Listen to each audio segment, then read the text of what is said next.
Good morning. And fear not. It's Thursday. Yep. And you're back again. Yep. Who's paying for the gas?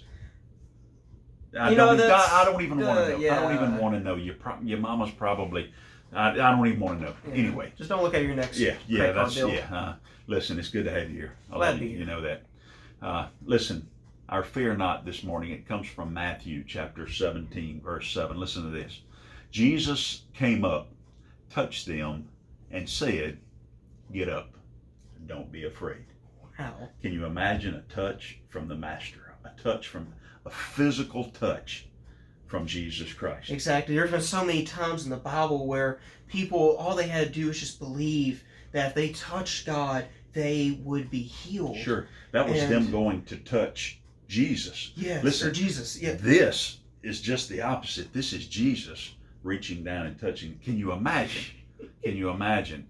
And I know, listen, I think we can all say that in some way we have felt the touch of Jesus.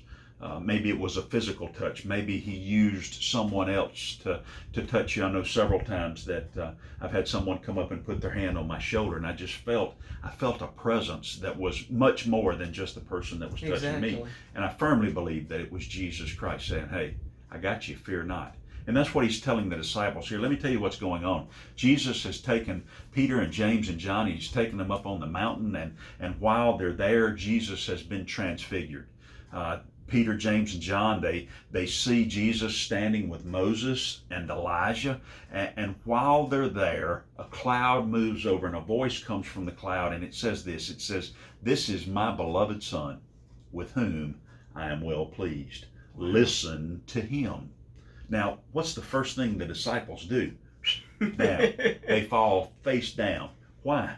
Because it's God talking. Listen, they're in the presence. They realize, they know they're in the presence of God. Yeah. And because they're in the presence of God, listen, they ought to be dead. Yeah. Okay? I mean, that's just all it is to it. So they're there, they're laying face down on the ground. They're thinking the next thing that's going to fall out of the sky is lightning and brimstone, right? Yeah. I mean, they're toast, it's all over.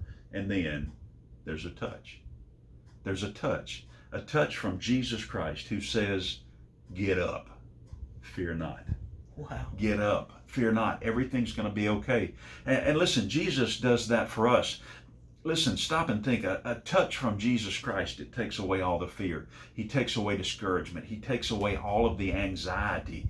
And he replaces it with fear not. But I want you to notice, and I hope you've noticed this as well, because every time Jesus has told us, every time we've heard of fear not, there's been an action either right before it or right after it. And that's what we hear here. We see Jesus telling the disciples, "Get up, get back to work, get up, get back on track, get up, focus, fear not." He's telling us that, and he's reminding us of that. And that's what he's doing for you today. That's what he's doing for me today. That's what he's doing for you out there today. He's reminding us, stay on track, keep our focus, fear not. We need that today. Sure we do. Listen, especially today. Listen, as you get ready to face this day, with everything that comes with it, stop, take just a few minutes. Feel the touch of Jesus Christ and let him replace everything that the world throws at you with a fear not. Will you do that for me? Hey, I know I will. Amen. Listen, as you start this Thursday, remember this. Fear not. Amen.